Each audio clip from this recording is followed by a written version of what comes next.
कुंज विहारी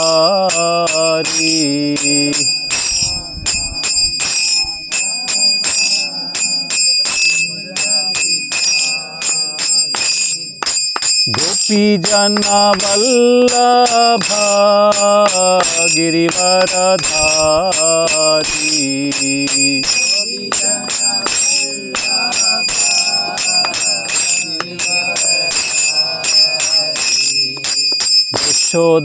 यशोदानंदना ब्रज जनरंजना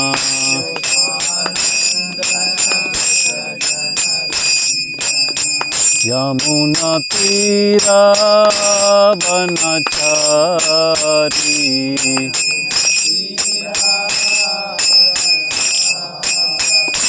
जय राधा माधव कुंज विहारी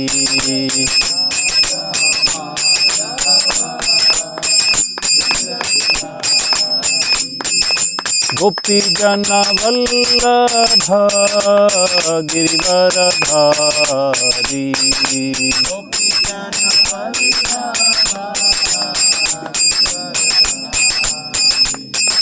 यशोदानंदन ब्रज जनरंजना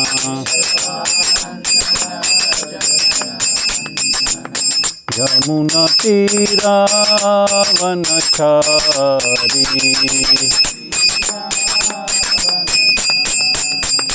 जय राधा माधव कुंज विहारी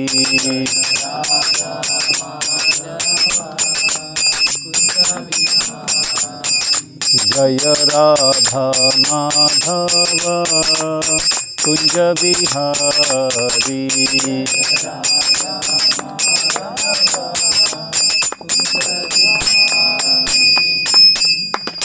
जयं विष्णुपाद परमहंस परिव्राजकाचार्य अष्टोत्तर श्रीमदेसी भक्ति वेदांत स्वामी श्रील प्रभुपाद की अनंत कोटि वैष्णव वृंद की निताय गौर प्रेमानंदे हरि हरि बोल। ओम नमो भगवते वासुदेवाय ओम नमो भगवते वासुदेवाय ओम नमो भगवते वासुदेवाय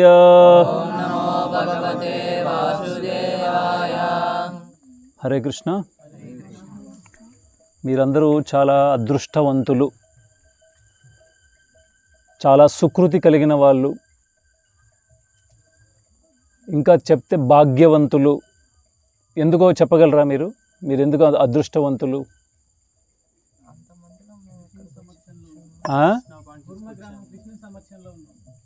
కూర్మగ్రామంలో ఉన్నారు, భక్తుల సమక్షంలో ఉన్నారు, ఇంకా అవును, చాలా మంచిది.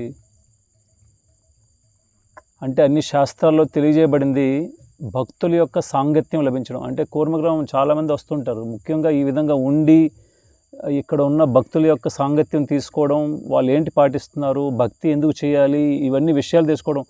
మీకు చెప్తున్న వృత్తి విద్య ఇవన్నీ అవే సైడ్, అది ముఖ్యమైనది కాదు. మీకు ఇవన్నీ నేర్పిస్తుంది ఏదో విధంగా. మీకు ఓకే కొంత అట్రాక్షన్ ఉండొచ్చు ఇవన్నీ పాత విద్యలు నేర్చుకోవాలని, ఎందుకంటే ఇవన్నీ కోల్పోతున్నాం మనం, చాలా త్వరగా కోల్పోతున్నాం. అవి నేర్చుకోవడానికి చాలా ఉండొచ్చు, కానీ అది ముఖ్యమైన ధ్యేయం కాదు. ముఖ్యమైన ధ్యేయం ఏంటంటే భగవద్గీత జ్ఞానం ఒకవేళ మనకి అందిందంటే ఏదో విధంగా మనం అన్ని సమస్యల నుంచి పరిష్కార మార్గం తీసుకోవచ్చు. భగవద్గీత యొక్క మహత్యములు చెప్పబడింది ఏమంటే, మలినే మోచనం పుంస జలస్నానం దినే దినే సక్రద గీతామృత స్నానం సంసార మలనాశనం. ఏమని చెప్పారంటే, ప్రతిరోజు మన శరీరం యొక్క మలినాలను తొలగిపోవాలంటే ఏంటి? మనం స్నానం ఆచరిస్తాం. స్నానం ఆచరించడం ద్వారా శరీరంలో మలినాలను తొలగిపోతాయి. అలానే పూర్తి సంసారంలో అంటే ప్రపంచంలో ఉన్న అన్ని సమస్యలు, అన్ని మలినాలు ఎలా తొలగిపోతాయంటే గీతామృతం యొక్క స్నానం ఎవరైతే ఆచరిస్తారో. అలాంటి భగవద్గీత నుంచి మీరు కొన్ని రోజుల నుంచి వింటున్నారు, అది సామాన్యమైన విషయం కాదు. ఇంత తక్కువ వయసులో కూడా కొంతమంది వింటున్నారు.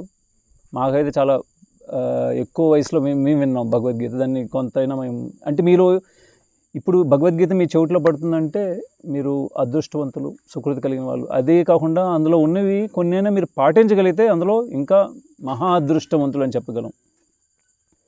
అయితే భగవద్గీత అనేది మహాభారతంలో ఒక ఘట్టం. అది మహాభారతం ఇంచుమించుగా 5000 సంవత్సరాల ముందు సంకలనం చేశారు వేదవ్యాసులు. అయితే మహాభారతంలో ఇంచుమించుగా 1,10,000 శ్లోకాలు ఉన్నాయి. అందులో 700 శ్లోకాలు భగవద్గీత. అయితే భగవద్గీతలో ముఖ్యంగా 5 అంశాల గురించి చర్చ జరిగింది. ఈ 5 అంశాలు ఎవరు చెప్పగలరా? ఒక అంశం ఏదైనా? జీవుడు ఎవరు? జీవ లేదా జీవుడు ఎవరు? రెండోది ప్రకృతి ఏంటి? కర్మ, కాలము, భగవంతుడు. ముఖ్యంగా ఈ 5 అంశాలు చర్చించడం అయి ఉంటుంది. కాకపోతే కొంచెం నేను మరలా దాన్ని చర్చ చేయాలనుకుంటున్నాను.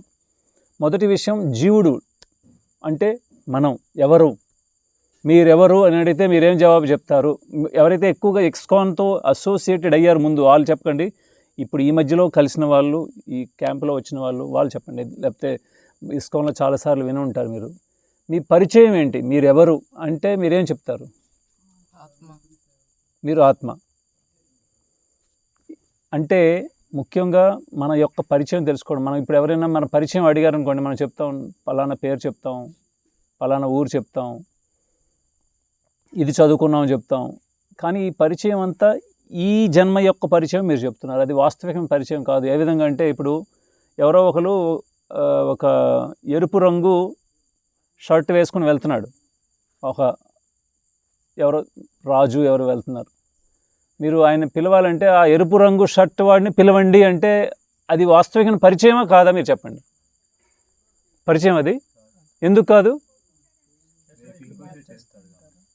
అది ఆయన పరిచయం కాదు. ఆయన వేసుకున్న బట్టల యొక్క పరిచయం అది. ఇప్పుడు నరేంద్ర మోదీ గారు ఈ కారులో, అంటే కొంతమంది అనొచ్చు ఇప్పుడే నరేంద్ర మోదీ గారు వెళ్ళారు, అది వాస్తవిక పరిచయం కాదు. ఆయన కారులో కూర్చున్నారు, ఆ కారు వెళ్ళింది. అర్థమైంది కదా మీకు? రోడ్డు మీద నుంచి అందరూ ఏమంటారు? ఇప్పుడే మోదీ గారు వెళ్ళారు అని అంటారు, లేకపోతే ఎమ్మెల్యే గారు వెళ్ళారు అంటారు. కానీ ఆయన వెళ్ళింది నిజమే, కానీ ఆయన కూర్చున్న కారు వెళ్ళింది, ఆయన లోపల కూర్చున్నాడు. అర్థమైంది కదా? అదేవిధంగా ఈ బట్టలు ఏవైతే ధరిస్తున్నామో ఈ పరిచయం కాదు. అలానే బట్టల లోపల ఏదైతే శరీరం ఉందో ఇది కూడా పరిచయం కాదు. ఎందుకంటే ఇప్పుడు ఈ అబ్బాయి వయసు 15 సంవత్సరాలు అనుకోండి, 16 సంవత్సరాలు. కానీ 16-17 సంవత్సరాల ముందు ఈయన ఎక్కడ ఉండేవాడు? అది భగవద్గీత భగవంతుడు తెలియజేస్తుంది. ఇంకొక దేహంలో ఉన్నాడు. తథా దేహాంతర ప్రాప్తి. మనం ఒక దేహాన్ని విడిచిపెట్టి ఇంకో దేహానికి మారుతూ ఉన్నాం. లోపల ఆత్మ అయి మనం ఉన్నాం. ఆత్మ యొక్క లక్షణం ఏంటి? సచ్చిదానందమయము. ఇది తెలుసుకోవాలి. ఆత్మ యొక్క వాస్తవికమైన ధర్మము కానీ దాని తాలూకా లక్షణం ఏంటంటే సత్ చిత్ ఆనందమయమైనది. అంటే సత్ అంటే ఎల్లప్పుడూ, చిత్ అంటే పూర్తి జ్ఞానంతో కలిగినది, ఎప్పుడూ ఆనందమయం కలిగి ఉన్నది, అది నిత్యమైనది. అంటే దాన్ని మనం లెక్కేలేము. ఎప్పటి నుంచి ఉన్నామో మన ఎగ్జిస్టెన్స్ ఎప్పటి నుంచో ఉంది. భగవంతుడు ఉన్న సమయం నుంచి మరి దాన్ని లెక్క పెట్టలేము, మనం చెప్పలేము. అప్పటి నుంచి మనం ఉన్నాం, మనం ఎన్నో ఇంకా ముందు కూడా ఉండబోతున్నాం. అది భగవద్గీతలు తెలియజేస్తుంది. మొదటి విషయం మన తాలూకు పరిచయం ఏంటి? మనం ఆత్మస్వరూపంలో ఈ హృదయ స్థానంలో ఉన్నాం. దాని తాలూకు పరిమాణం మీరేది ఎలక్ట్రానిక్ మైక్రోస్కోప్ ద్వారా ఏమి చూడలేరు. ఎందుకంటే దాని సైజు కూడా కొన్ని శాస్త్రాల్లో, కొన్ని ఉపనిషత్తులు చెప్పండి. అంటే బాలాగ్ర శతభాగస్య, అంటే ఒక వెంట్రుక యొక్క కొన భాగాన్ని 10,000 వంతులు చేస్తే అందులో ఒక వంతు ఎంత ఉంటుందో అంత చిన్న పరిమాణం. అంటే మామూలు దేంతో చూడలేనిది. అది హృదయ స్థానంలో ఉంటుంది. హృదయష్టే అర్జున తిష్టతి. మనం హృదయంలో నివసిస్తున్నాం. ఈ దేహం మనకి కొంత సమయం వరకు ఒక అద్దె ఇల్లులాగా ఇవ్వబడింది. అద్దెంట్లో ఉంటున్నాం. దీనికి సంబంధించిన బంధనాలు లేకపోతే బంధుత్వాలు అవన్నీ కూడా అద్దెవే. మరలా ఇంకొక శరీరంలోకి వెళ్తున్నాం. ఈ విధంగా మనం భ్రమణం అనేది చేస్తూ ఉన్నాం. ఇది ఆత్మ. ఈశ్వరుడు లేకపోతే భగవంతుడు ఎవరు? దాని గురించి కూడా 6 ఐశ్వర్యాల గురించి మీరు వినుంటారు. ఎవరైతే సంపూర్ణంగా 6 ఐశ్వర్యాలు కలిగి ఉన్నారు, మనకు కూడా కొంత ఐశ్వర్యాలు ఉన్నాయి. ఈ 6 ఐశ్వర్యాలు ఏంటో తెలుసా? ఒకటి చెప్పండి. ఈ 6 ఐశ్వర్యాలు పూర్తిగా కలిగి ఉండం. ఒకటి ధనం, భగవంతుడిని లక్ష్మీపతి అంటారు. అంటే ప్రపంచంలో ఉన్న ప్రతి ఒక్క వస్తువు ఆయనకి చెందిందే. లక్ష్మి అంటే ప్రతి ఒక్క వస్తువుని లక్ష్మీదేవత పోలుస్తారు. ఐశ్వర్యం కలిగి ఉంది కాబట్టి ఆవిడ యొక్క భర్త కాబట్టి లక్ష్మీపతి అంటే సర్వధన సంపన్నుడు అనమాట ఆయన. ధనం. రెండోది బలం. అంటే భగవంతుడు అప్పుడప్పుడు నరలీలలు చేస్తుంటాడు. అంటే 5,000 సంవత్సరాల ముందు భగవంతుడు స్వయంగా వచ్చాడు. ఆయన యొక్క స్వయం రూపంతో వచ్చాడు ఆయన. శ్రీకృష్ణుడు వచ్చినప్పుడు చాలా లీలలు చేశాడు. ఆయన 7 సంవత్సరాలు ఉన్న వయసులోనే గోవర్ధన పర్వతాన్ని ఎత్తాడు. కుడి చేత్తో కూడా కాదు, ఎడమ చేతిలో చిటికిన వేలుతో ఆయన 7 రోజుల వరకు అలా ఎత్తి ఉంచాడు ఆయన. అంటే ఎంత బలం ఉండాలి ఆయనకి ఆ చిన్న వయసులోనే. అందువలన మొత్తం బలాన్ని కలిగిన వాడు అనమాట. మనకి చిన్న రాయి ఎత్తాలంటే మనకి సమస్య అవుద్ది. అలాంటిది మొత్తం ఎన్నో అంటే దీన్ని మొత్తం గోవర్ధన పర్వతాన్ని ఎత్తాడంటే దాని బలం మనం తెలుసుకోవచ్చు. సామాన్యమైన బలవంతుడు కాదు ఆయన. రెండోది బలమైంది. ఇంకా మూడోది పూర్తి జ్ఞానం కలిగిన వాడు. అంటే ప్రతి ఒక్క వస్తువు యొక్క జ్ఞానం తెలిసినవాడు. అంటే ఎప్పుడైతే భగవద్గీత ఆయనకి చెప్పాల్సి వచ్చిందో ఆయన వెంటనే అన్ని వివరాలు తెలియజేశాడు భగవంతుడు. మనమైతే భగవద్గీత అయితే మనం ఒక్క శ్లోకం నేర్చుకోవాల్సి వస్తుంది, అలాంటిది ఏం అవసరం లేదు. భగవంతుడు అన్నీ తెలిసినవాడు కాబట్టి ఆయన పూర్తి సంపూర్ణ జ్ఞానవంతుడు ప్రతిదీ. ఇంకా నాలుగోది తేజస్సు బలము ఒకటే సంబంధించినది. యశస్సు కలిగిన వాడు. ఎన్ని బ్రహ్మాండాల్లో కూడా ఆయన కీర్తి నిరంతరంగా జరుగుతూనే ఉంది. అలాంటి యశస్సు కలిగిన వాడు భగవంతుడు. ఇంకా ఇవన్నీ గుర్తుంచుకోవాలి అందరూ. 6 శక్తులు భగవంతుడు ఏ విధంగా కలిగి ఉన్నాడో పూర్తిగా సంపూర్ణంగా మనం తెలుసుకోవాలి. 4 ఇంకోటి సౌందర్యము. భగవంతుడికి ఒక పేరు ఏంటంటే మదన మోహన. అంటే ఆయన యొక్క రూపము, ఆయన సౌందర్యము సామాన్యమైనది కాదు. శ్యామసుందరుడు. ఆయన యొక్క రూపములో అంటే నీల మేఘ శ్యామ అంటారు. అంటే ఒక మేఘం ఎలా రంగులో ఉంటుందో అలాంటి రంగును కలిగి ఆయన అద్భుతమైన రూపాన్ని కలిగిన వాడు కాబట్టి సంపూర్ణమైన అందం కలిగిన వాడు శ్రీకృష్ణుడు. 5 అయ్యాయి. ఇంకా 6వది వైరాగ్యం కలిగిన వాడు. పూర్తి వైరాగ్యం. ఆయన యొక్క ఇక్కడ ఏది ఆయనకి చెందినైనప్పటికీ ఎప్పుడైనా విడిచిపెట్టేయగలడు ఏదైనా. అంతే పూర్తి వైరాగ్యం కలిగిన వాడు. ఇలాంటి 6 ఐశ్వర్యాలు సంపూర్ణంగా కలిగిన వాడిని భగవంతుడు అంటారు. ఇది పరాశరముని చెప్పారు. అంటే వ్యాసదేవుని యొక్క తండ్రి చెప్పారనమాట. దాంట్లో ఇంకెవరూ రారు. అందులో భగవంతుడు శ్రీకృష్ణుడు వస్తాడు. ఒకసారి ఒక విదేశీయుడు భారతదేశంలో వచ్చి భగవంతుడు ఎవరో తెలుసుకోవాలని వచ్చాడు ఆయన. అయితే మొత్తం భారతదేశంలో అన్ని పెద్ద పెద్ద గుళ్ళు గోపురాలు అన్నీ తిరిగాడు. తిరిగి వెళ్ళేటప్పుడు ఆయన కొంతమంది ప్రశ్నించారు, నువ్వు ఇక్కడికి వచ్చింది భగవంతుడు ఎవరో తెలుసుకోవడానికి. ఎందుకంటే భగవంతుడు అంటే భారతదేశంలో అందరినీ నమ్ముతారు, ప్రతి దగ్గర గుళ్ళు గోపురాలకు వెళ్తారు, ప్రతి ఒక్కరిని నమ్మేవాళ్ళు. అయితే ఆయన వెళ్ళే ముందు మళ్ళీ ఇంటర్వ్యూ చేశారు. మీరంతా తిరిగారు కదా భారతదేశం అంతా, ఎవరు భగవంతుడు అంటే ఆయన శ్రీకృష్ణుడు అన్నాడు ఆయన. ఎందుకు అంటే ఆయన చెప్పాడు, నేను ప్రతి ఒక్కరిని భగవంతుడిని వెళ్తున్నాడు కానీ ఒక్కొక్క రూపంలో ఉన్నారు. ఒక్కొక్కరు నాలిక తీసి ఏది త్రిశూలం పట్టుకొని ఉంటున్నారు, ఒక్కొక్కరు కత్తి పట్టుకొని ఉంటున్నారు, చక్రం పట్టుకొని ఉంటున్నారు, రకరకాలుగా ఉంటారు. కానీ భగవంతుడు శ్రీకృష్ణుడు అలాంటి ఏవి ఆయుధాలు లేకుండా ఒక మురళి వాయిస్తూ ఎంతో ఆనందమయంగా ఉంటాడు. ఈయనే భగవంతుడు అయ్యి ఉంటారని తెలియజేశాడు. అంటే భగవంతుడు అనేది మనం స్పష్టీకరణ చేయాలి, అన్ని శాస్త్రాల ద్వారా తెలుసుకోవాలి. ఎందుకంటే భగవద్గీత అంటే ఏంటి? భగవంతుని యొక్క ఉపదేశము, భగవద్గీత లేదా భగవంతుని గీతము. అది స్పష్టీకరణ ఇచ్చేశారు. ఇప్పుడు వేదవ్యాసులు 5,000 సంవత్సరాల ముందు ఈ మహాభారతం అనేది సంకలనం చేశారు. అందులో ఏవైతే భగవద్గీత ఉందో భగవద్గీతలో ముఖ్యంగా 4 మధ్య చర్చ జరిగింది. 4 ఎవరెవరు చెప్పగలరా? 4 మధ్య చర్చ. ఈ 700 శ్లోకాలు 4 మధ్య చర్చ జరిగింది. ఎవరెవరు చెప్పగలరా? సంజయుడు, ధృతరాష్ట్రుడు, ఇంకా అర్జునుడు, శ్రీకృష్ణుడు. అయితే అప్పుడు సంజయుడు ధృతరాష్ట్రుడు ఎక్కడున్నారు తెలుసా మీకు? హస్తినాపురం అంటే ఢిల్లీలో కూర్చున్నారు. ఈ యుద్ధం ఎక్కడ జరుగుతుంది? కురుక్షేత్రం అంటే హర్యానా కొంత దూరంలో ఉంది కురుక్షేత్రం. అంటే అక్కడ ధృతరాష్ట్రుడు అంధుడు కాబట్టి ఆయన ఏం చూడలేడు కాబట్టి అక్కడ ఢిల్లీలో కూర్చొని అంటే హస్తినాపురంలో కూర్చొని సంజయుడిని అడుగుతున్నాడు, అక్కడ ఏం జరుగుతుంది తెలియజేయమని. కొంచెం సైలెంట్గా ఉండండి. సంజయుడికి వేదవ్యాసుడి ద్వారా ఒక వరం కలిగి ఉన్నాడు. ఏంటంటే దూరంలో ఏం జరుగుతుందో అది తెలుసుకొని దివ్య దృష్టితో చెప్పగలడు. అందువలన ఎక్కడైతే సంజయుడు పలికాడో వేదవ్యాసులు ఏమని రాశారంటే భగవద్గీతలో సంజయ ఉవాచ. అలానే ధృతరాష్ట్రుడు ఎక్కడ పలికాడో ధృతరాష్ట్ర ఉవాచ. ఉవాచ అంటే పలికెను. ఉవాచ అనేది సంస్కృత శబ్దం పలికెను. అర్జునుడు ఎక్కడైతే పలికాడో అర్జున ఉవాచ. కానీ భగవంతుడు శ్రీకృష్ణుడు ఎక్కడైతే పలికాడో అక్కడ ఏం రాశాడు?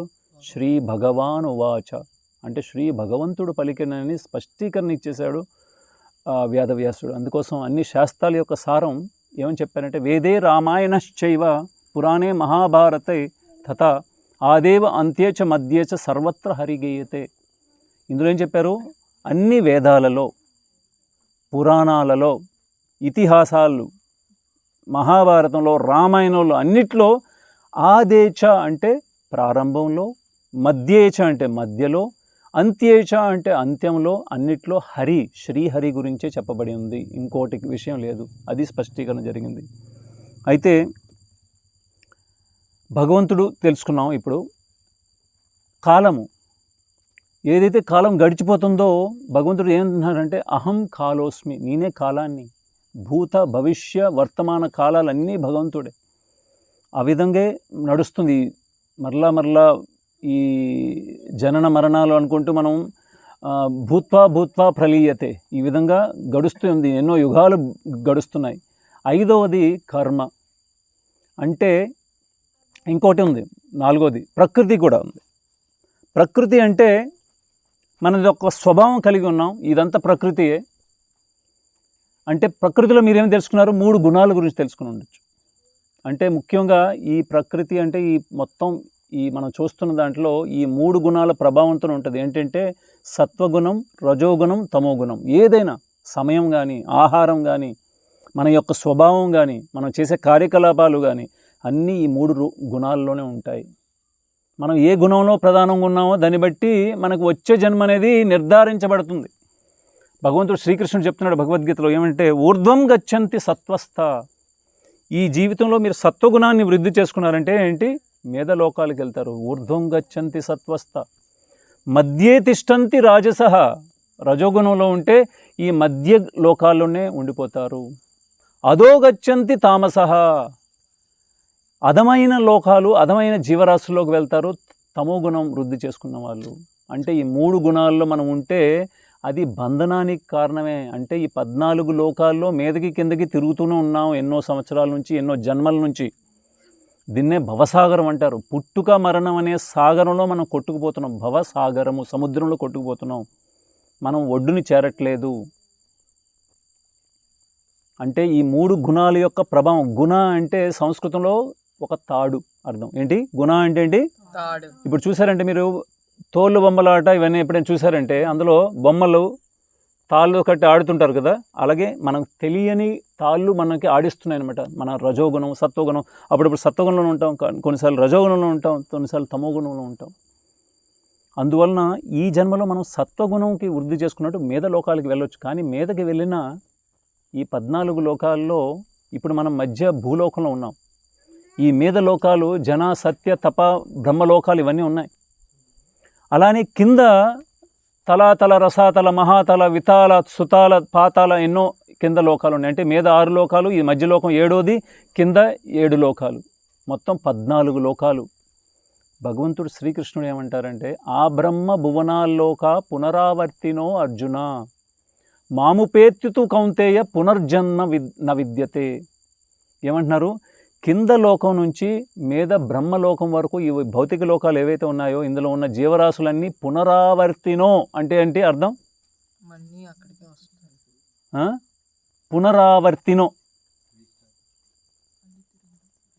అంటే మరలా జన్మ మృత్యువు నుంచి తప్పించుకోలేరు. అందుకోసమే శంకరాచార్యులు కూడా అంటారు, పునరపి జననం పునరపి మరణం పునరపి జననీ జఠరే శయనం.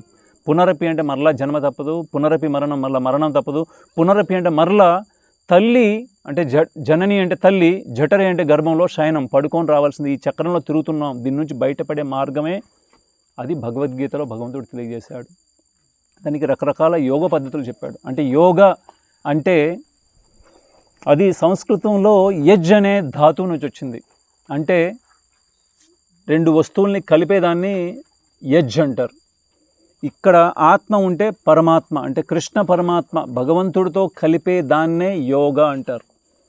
దాన్ని భగవంతుడు రకరకాల యోగాలతో చెప్తున్నాడు. అంటే కర్మయోగం ద్వారా చెప్తున్నాడు, ధ్యాన యోగంతో చెప్తున్నాడు, జ్ఞాన యోగంతో చెప్తున్నాడు. అన్నిటికంటే ఉన్నతమైనది భక్తి యోగం అని చెప్పారు. మిగతావన్నీ ఒక నిచ్చెన లాంటివి. అంటే నెమ్మదిగా మీరు అలాగ అడుగులు వేసుకుంటూ ఈ భౌతిక జగత్తు నుంచి మీరు వైకుంఠాన్ని చేరగలరు. ఎవరైతే వైకుంఠాన్ని చేరుతారో, వైకుంఠం అంటే ఏంటి? ఎక్కడైతే జన్మ మరణం లేని ప్రదేశాన్ని, ఏ సమస్యలు ఆందోళన లేని ప్రదేశాన్ని వైకుంఠ అంటారు. వైకుంఠము అనే పదం సంస్కృతంలో వైకుంఠ అనే పదం నుంచి వచ్చింది. అందులో రెండు పదాలు ఉన్నాయి, వైకుంఠ. కుంఠ అంటే చింతలు లేదా ఆందోళన, దాని ముందు వై అని పెడితే విగత కుంఠ. ఎక్కడైతే ఈ విధంగా చింతలు లేవో, జన్మ మరణం అనే ప్రదేశాలు ఏదైతే లేవో దాని ప్రదేశాన్ని వైకుంఠం అంటారు. అక్కడ భగవంతుడు స్వయంగా ఆయన యొక్క వివిధమైన రూపాలతో, ఎన్నో అవతారాలతో ఆయన ఉంటారు. ఎవరు ఏ అవతారంతో కానీ ఏ రూపంతో ఎక్కువ ఆకర్షింపబడితే ఆ లోకానికి చేరుతారు, వైకుంఠ లోకంలో. అయితే ఎవరైతే భగవంతుడు శ్రీకృష్ణుడితో ఎక్కువగా భక్తి చేస్తారో వాళ్ళు గోలోకాన్ని చేరుతారు. అంటే ఈ వైకుంఠ లోకాల్లో కూడా ఒక ఉన్నతమైన లోకం ఉంది, దాన్ని గోలోకం అంటారు. గోలోక వైకుంఠం, దాన్ని చేరుతారు. అయితే దాన్ని చేరే మార్గం భగవంతుడు ఏం చెప్పారు? అంతకాలే చ మామేవ స్మరణముక్త్వ కలేవరం యః ప్రయాతి సమద్భావం యాతి నాస్తస్త్ర సంశయ. మీరు ఒకవేళ ఈ నెలలో ఏవైనా శ్లోకం నేర్చుకోవాలంటే ఈ శ్లోకం తప్పకుండా నేర్చుకోండి.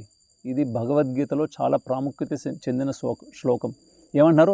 అంతకాలే చ మామేవ. ఎవరైతే చివరి సమయంలో, అంతకాలే అంత సమయమున, మామేవంటే శ్రీకృష్ణుడు ఆయన గురించి చెప్పుకుంటారు, నన్ను స్మరణముక్త్వ కలేవరం, ఈ శరీరం విడిచిపెట్టాడు నన్ను స్మరిస్తారో మళ్ళా వాడు ఈ భౌతిక ప్రపంచానికి రాడు, నా లోకమైన వైకుంఠాన్ని చేరుతున్నాడు అనేది స్పష్టీకరణ భగవంతుడు ఇస్తున్నాడు. అంటే అంత సమయంలో స్మరణ రావాలంటే ముందు నుంచి ఒక అభ్యాసం అనేది చేయాలి. దానికోసం భగవంతుడు రకరకాల అభ్యాసం చెప్తున్నారు. ఒకటి కర్మయోగం అని చెప్తున్నారు. అంటే మీరు కర్మలు చేయండి, దాన్ని ఫలాపేక్ష లేకుండా చేయండి, ఆయన యొక్క ఫలాలన్నీ నన్ను అర్పించండి. అది కొంచెం స్లో ప్రాసెస్. దాన్ని కర్మకాండ కూడా అనొచ్చు, వర్ణాశ్రమ పద్ధతిలో కూడా అనొచ్చు. దాని తర్వాత ధ్యాన యోగం చెప్పారు.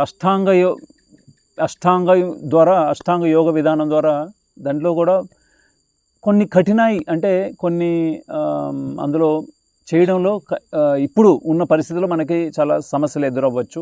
తర్వాత జ్ఞాన యోగం చెప్పారు. అంటే జ్ఞానం ఆర్జించి భగవంతుణ్ణి, అంటే నిరాకార బ్రహ్మని కానీ పొందడం కానీ. ఇంతవరకు ఏదైనా యోగా అని పెట్టామంటే భగవంతుడు విష్ణువు లేదా కృష్ణుడితో సంబంధం, లేకపోతే అది కర్మలాగే ఉంటుంది. ఎప్పుడైతే యోగము, కర్మయోగం అంటే మనం చేస్తున్న కార్యకలాపాల యొక్క ఫలితాలని భగవంతుడు కల్పించడు. కానీ కర్మయోగంలో కానీ, ధ్యాన యోగంలో కానీ, జ్ఞాన యోగంలో కానీ కొన్ని సమస్యలు ఉన్నాయి. ఎందుకంటే ప్రస్తుత సమయంలో మన యొక్క చేతన, మన యొక్క మనస్సు కానీ, మన తాలూకు శరీరం కానీ ఆ విధంగా కఠినమైన తపస్సులు కానీ ఆ విధంగా ఆచరించడానికి యోగ్యత కలిగి లేదు. కాబట్టి భక్తి యోగం అనేది చాలా సరళమైనది. భక్తి యోగంలో 9 అంగాలు ఉన్నాయి. ఏదో ఒక అంగం కానీ అన్ని అంగాలను తీసుకొని మనం భగవద్భక్తి చేయగలిగితే మనకి అంత సమయంలో భగవంతుడి యొక్క స్మరణ వచ్చే అవకాశం ఉంటుంది. భగవంతుడి యొక్క లోకంలో నిత్యంగా మనం నివసించే అవకాశం లభిస్తుంది. జన్మ మృత్యువుల్ని జయించే అవకాశం లభిస్తుంది. భగవంతుడి యొక్క నిత్యమైన సేవ లభించే అవకాశం ఉంది. అయితే ఇవన్నీ ప్రారంభకులకు మాత్రం చెప్తాం, ఇక్కడి నుంచి వైకుంఠం వెళ్ళడానికి కానీ అది కూడా లక్ష్యం కాదు, జీవిత లక్ష్యం. ఇస్కాన్ అనేది ఏం తెలియజేస్తుందంటే అన్యాభిలాషిత శూన్యం.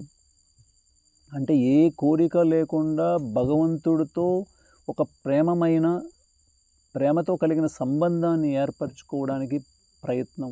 ఏం కోరిక లేదు, మోక్షం ఎక్కడున్నా నరకంలోకి వెళ్ళిన ఎప్పుడు భగవంతుడి యొక్క నామస్మరణ, భగవంతుడి యొక్క సేవ కావాలనే ఉన్నతమైన ధ్యేయం కోసం ప్రయత్నం చేసేదే international society for Krishna consciousness, అంతర్జాతీయ కృష్ణ చైతన్య సంఘం. ఇది ప్రారంభ అవస్థలో ఇది తెలియజేయవచ్చు, కానీ అంతిమ లక్ష్యం ఏదే.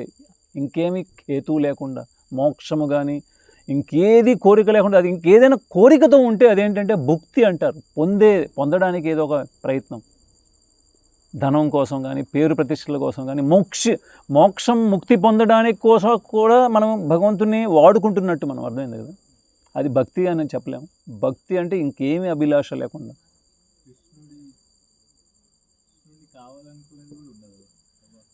అంటే భగవంతుని యొక్క సేవ కోరుకుంటున్నాం మనం. భగవంతుని కోరుకోవడం అంటే ఆయనది ఏదో ఒక సేవ నాకు లభించాలని.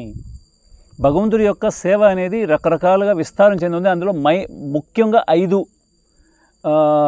రసాలతో భక్తులు కలిగి ఉన్నారు. 5 ముఖ్యమైన రసాలు, మిగతా గౌణ రసాలు ఎన్నో ఉన్నాయి. 5 ముఖ్యం ఏంటంటే, ఒకటి శాంతరసం అంటారు, రెండోది దాస్యరసం అంటారు, మూడోది సాఖ్యరసం అంటారు, నాలుగవది వాత్సల్య రసం అంటారు, ఐదవది మాధుర్య రసం అని అంటారు.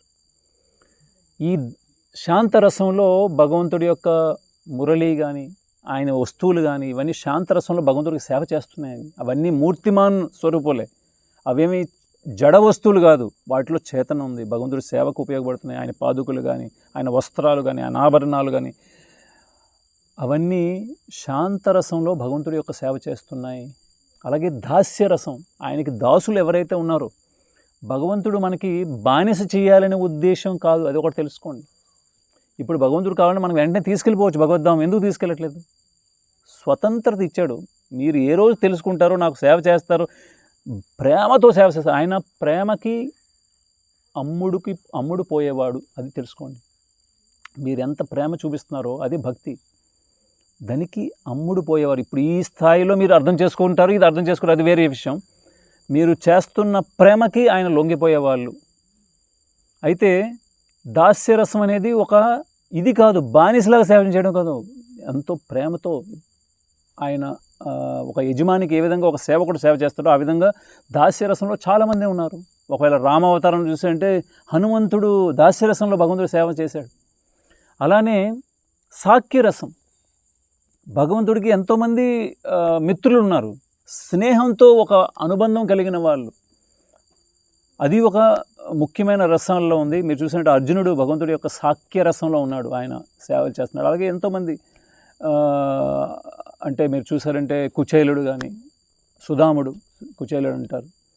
అలాగే ఎంతోమంది భగవంతుడి యొక్క సాఖ్య భావంలో ఉన్నారు. అలానే వాత్సల్య భావం, భగవంతుడుకి తల్లిదండ్రులు ఎవరు వాస్తవంగా లేరు, కానీ ఒక పదవిని ఇచ్చి వాళ్ళతో వాత్సల్య భావన, అంటే ఆయన మొత్తం విశ్వానికి ఈ ఎన్నో అనంత కోటి బ్రహ్మాండాలకి నాయకుడు అయినప్పటికీ తల్లిదండ్రులను ఎంచుకుంటున్నాడు, వాళ్ళతో భయపడే విధంగా నటిస్తున్నాడు. చూడండి, అంటే భగవంతుడు వాత్సల్య భావంతో వాళ్ళకి సంబంధం కలిగి ఉన్నాడు. అలాంటి రసాన్ని ఇచ్చారంటే వాళ్ళు ఎంతమైనా ఉన్నత స్థితిలో ఉన్నారు భగవంతుడి యొక్క సేవలో. అలాగే మాధుర్య రసం, ఇప్పుడు అది అర్థం చేసుకోగలమంటే చాలా కఠిన. అంటే భగవంతుడితో గోపికలు కలిగిన ఏదైతే భావన ఉందో అది మాధుర్య రసం కలిగి ఉంది. అది ఇప్పుడు వర్ణించలేము, అది చాలా ఉత్తమమైనది. అన్ని రసాలకి సర్వోత్తమమైనది ఆ మాధుర్య రసం. ఈ 5 రసాలు కాకుండా ఇంకెన్నో రసాలు కలిగి ఉన్నాయి. అంటే మనం ఏదో ఒక భగవంతుడి యొక్క అదే మీరు అడిగిన ప్రశ్న ఏంటంటే, మనం భగవంతుడితో ఒక నిత్యమైన సంబంధాన్ని కలిగి ఉన్నాం, దాన్ని విడిచిపెట్టేసి వచ్చేసాం. ఇప్పుడు ఏదైతే మీరు సేవ చేసేవాళ్ళు, ఇక్కడ ఉన్న ప్రతి ఒక్క జీవి, మనుషులే కాదు, ఇక్కడ ఉన్న చిన్న చీమ కానీ, ప్రతి గడ్డి కానీ, మొక్క కానీ భగవంతుడితో నిత్యమైన సంబంధం కలిగి ఉంది. అది విడిచిపెట్టి ఎన్నో యుగాలకి, అంటే కౌంట్లెస్ అనమాట, అన్ని యుగాల నుంచి ఇక్కడ మనం రకరకాల శరీరాల్లో తిరుగుతూ ఉన్నాం. అయితే ఆ ప్రదేశం ఇంకా ఖాళీ ఉంది సేవకి, మరలా మీరు అక్కడికి వెళ్ళగలరు. ఏ విధంగా అంటే ప్రభుపాదులు ఉదాహరణ ఇస్తున్నారు. ఏదైనా మనకి ఒక అంగం తెగిపోయింది అనుకోండి, ఒక పర్ఫెక్ట్ సర్జన్ ఉన్నాడంటే దాన్ని మరలా అక్కడ అతకగలడు. మైక్రో సర్జరీ వచ్చేసింది ఇప్పుడు, అంటే లోపల నరాలు అన్నింటినీ ఒకదానికొకటి అటాచ్ చేసి అతికించగలిగే సర్జరీ వచ్చేసింది. అంటే అంత వైద్యుడు, అలాంటి గురువు మీకు లభించాడంటే మిమ్మల్ని మళ్ళీ అదే ప్లేస్కి తీసుకెళ్ళగలడు. ఆయనతో నిత్యమైన సంబంధాన్ని మళ్ళీ పునర్జాగ్రత్త, అంటే మనం తప్పిపోయిన వాళ్ళం.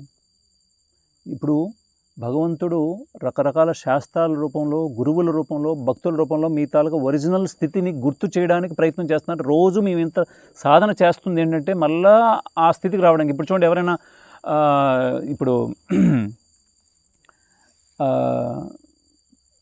హాస్పిటల్స్లో కొంతమంది మర్చిపోతారు, కోమలోకి వెళ్ళిపోతారు, లేకపోతే వాళ్ళ పూర్వమైన ఇది మర్చిపోతారు. వాళ్ళకి మరలా గుర్తు చేయడానికి వాళ్ళు ముందు వాడిన వస్తువులు అన్నీ చూపిస్తూ ఎప్పుడోసారి గుర్తు రావచ్చు. అలానే పూర్తి శాస్త్రాల్లో మన యొక్క, అంటే మొత్తం శాస్త్రాల సారం మీరు చూసుకున్నారంటే దాంట్లో ముఖ్యంగా ఏం చూపిస్తున్నారంటే తప్పిపోయిన వాళ్ళ ప్రకటనలే ఉంటున్నాయి. అర్థమైందాను? మనం ఎలాగా మన నిజమైన స్థితి నుంచి తప్పిపోయాం, ఎలా తిరుగుతున్నాం ఇక్కడ లోకంలో. తప్పిపోయిన ప్రకటనలు వస్తాయి కదా, మీరు ఎక్కడ పోలీస్ స్టేషన్లో, బయట ఇది రైల్వే స్టేషన్లో మనం తప్పిపోయాం అది చెప్తున్నారు అక్కడ. మీరు ఇక్కడ చెందిన వాళ్ళు కాదు, ఇక్కడ వాళ్ళు కాదు, మీరు వైకుంఠవాసులు, భగవంతుడి యొక్క నీతి సేవకులు ఉన్నారు. అది మర్చిపోయి ఇక్కడ రావడం జరిగింది. మన కోసం ఒకటి టెంపరీ ఒకటి క్రియేట్ చేయబడింది. కొన్నిసార్లు పిల్లలు అల్లరి పెడతారు తల్లిదండ్రులకి. అమ్మ అంటే చిన్న పిల్లలు, మేము కూడా వంట చేస్తాం, మాకు కూడా ఇయ్యు కత్తిపీట, లేకపోతే ఇది చాకు, గ్యాస్, ఇవన్నీ. కానీ వాళ్ళ తల్లిదండ్రులు ఏంటి నేర్పరిగా చిన్న ఒక మీకు చిన్న ఆటల బొమ్మల తల కిట్ కొనేస్తారు. అది అంటే వంటశాల కిట్, అందులో అన్నీ ఉంటాయి, గ్యాస్ ఉంటుంది, సిలిండర్ ఉంటుంది, గరిట్లు ఉంటాయి, దాంతో వాళ్ళు ఆడుకుంటారు. కానీ ఆకలిస్తే మళ్ళీ అమ్మ దగ్గరికి వెళ్తారు, దాంతో ఏం వంట చేయలేరు. అలానే భగవంతుడిను వేరవ్వడానికి, మనం భోగించడానికి ప్రయత్నం చేస్తే భగవంతుడు ఒక క్రియేట్ చేశాడు. దీనికి ఒక మంచి ఉదాహరణ గోకుల్ చంద్ర చెప్తారు, చూడండి. మీరు ధన సంపాదన ప్రారంభించక ముందు, మీ ధన సంపాదన లేనప్పుడు, మీరు చదువుకున్నప్పుడు, మీరు ఎప్పుడైనా మీ ఫ్రెండ్స్తో సినిమాకి వెళ్ళాలంటే మీ దగ్గర డబ్బులు ఎక్కడి నుంచి వస్తాయి? తల్లిదండ్రుల నుంచి వస్తాయి. నాన్న నేను సినిమా చూడాలనుకుంటున్నాను, ఫ్రెండ్స్తో వెళ్ళాలనుకుంటున్నాను అంటే వెంటనే తీసుకో డబ్బులు, ఎంజాయ్ చేయి అని పంపించేస్తారు. అక్కడ సినిమాలో అందరు ఫ్రెండ్స్తో కూర్చొని సినిమా వాచ్ చేస్తున్నాం. కానీ నాన్నగారు వచ్చి పక్కన కూర్చోరు కదా. ఇప్పుడు ఒకవేళ నాన్నగారు వచ్చి పక్కన కూర్చొని మీరు ఎంజాయ్ చేయగలరా? ఎంజాయ్ చేయలేరు. నాన్న లేకుండా ఫ్రెండ్స్తో చేతిలో కోక్, పాప్కార్న్ వీటితో ఎంజాయ్ చేస్తున్నాం సినిమా. అలానే ఎప్పుడైతే భగవంతుడిని మర్చిపోవాలని ఒక కోరిక కలిగిందో, భగవంతుడి యొక్క భోగభాగ్యాలని చూడని స్థితికి మనం వచ్చామో, భగవంతుడు ఒక టెంపరీ వరల్డ్ క్రియేట్ చేసాడు, ఒక ఎంజాయ్. ఆయన దూరం ఉంచుకున్నాడు. ఆయన ఉంటే మనం ఎంజాయ్ చేయలేము. మనం ఇప్పుడు అక్కడ ఏ ఎంజాయ్మెంట్ చేయలేం, ఏ ప్రకారమైన ఎంజాయ్మెంట్ చేయలేం. ఆయన దూరం చేసుకున్నాడు. ఆయన మరలా ఇప్పుడు ప్రయత్నం చేస్తూ ఉంటే మన యొక్క పరదాలన్నీ తీయగలడు. నాహం ప్రకాశ సర్వస్య యోగమాయా సమావృత. అర్జున, నేను సామాన్యంగా ప్రకటమయ్యే వ్యక్తిని కాదు, నా యోగమాయ ద్వారా అందరికి కప్పి ఉంచుతున్నాను. భక్త్యామాం అపజానాతి. ఎవడైతే భక్తి ప్రారంభిస్తున్నాడో నేను ఆ పరదాలు అన్నీ తీస్తున్నాను, తెరలన్నీ తీస్తున్నాను, వాడు నన్ను తెలుసుకోగలుగుతున్నాడు. మూడోయం నాభిజానాతి. మూడులు ఎన్నో జన్మాంతరాల వరకు వాడు తెలుసుకోలేడు. అందువలన మనం కలియుగంలో ఉన్నాం కాబట్టి కలియుగంలో భగవంతుడిని సరళంగా చేరే మార్గం మనం తెలుసుకోవాలి. ఏదైతే 9 రకాల విధులు ఉన్నాయో ఇందులో ఏదో ఒక విధి ద్వారా కానీ సాధ్యమైతే అన్ని విధులు కూడా చేస్తూ మన భగవంతుడిని ప్రసన్నం చేయడం ఈ జీవిత లక్ష్యం. భగవంతుడిని ప్రసన్నం చేయడం. ఆ ప్రసన్నం చేయడానికి మొదటిది ఏమన్నారంటే శ్రవణం, భగవంతుడి గురించి వినడం. అక్కడి నుంచి భక్తి బీజం అనేది. ఇప్పుడు చూడండి, మీరు ఎన్నో జన్మలో చేసుకున్న సుకృతి బట్టి, ఇది భక్తోన్ముఖ సుకృతి. అంటే భగవంతుడికి ఏదో ఒక జన్మలో కానీ ఈ జన్మలో కానీ ఏదో ఒక మీరు సేవ చేసి ఉండాలి, భక్తోన్ముఖ సుకృతి కలిగి ఉండాలి. దానివల్ల మీకు కూర్మగ్రామంలో కానీ భక్తుల యొక్క సాంగత్యం ద్వారా భక్తి అనే బీజం మీకు లభిస్తుంది. దాన్ని ఎలా మీరు ఉపయోగిస్తారో అది వేరే విషయం. దాన్ని ముందుకు తీసుకెళ్తారో లేదనేది అది చాలా ఇప్పుడు ఈ జ్ఞానమే అట్లీస్ట్ మీ చెవిట్లో పడుతుందంటే దానికి మనం తెలుసుకో శ్రవణం.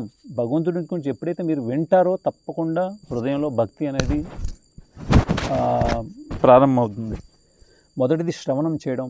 ప్రామాణికమైన వ్యక్తులు, అదే కాకుండా మీ ఇంటర్నెట్లో రకరకాలు ఉన్నాయి ప్రవచనాలు, భగవంతుడు శ్రీకృష్ణుడి గురించి వినడం కదా, ఎక్కడ పడితే అక్కడ వినేశారంటే మీరు దారి తప్పిపోతారు. ఇస్కాన్ అనే ప్రామాణిక సంస్థ ద్వారా వినడానికి ప్రయత్నం చేయండి. అందులో కూడా ఎవరైతే ఇస్కాన్ని స్థాపించారో ఏసీ భక్తి వేదాంత స్వామి శ్రీల ప్రభుపాదుల యొక్క ప్రవచనాలు ఇంగ్లీష్లో ఉన్నాయి, కొన్ని హిందీలో ఉన్నాయి, తెలుగులో అనువాదం కూడా జరిగింది. ఇది వినడానికి మొదటి ప్రయత్నం చేయండి. శ్రవణం. శ్రవణంకి రెండో భాగం ఏంటంటే చదవడం కూడా. ఏవైతే శ్రీల ప్రభుపాద ఇచ్చిన గ్రంథాలు ఉన్నాయో, అంటే శ్రీమద్ భగవద్గీత కానీ, భాగవతం కానీ, చైతన్య చరితామృత కానీ, భక్తి రసామృత సింధు, ఇంకా చిన్న పుస్తకాలు ఉన్నాయి.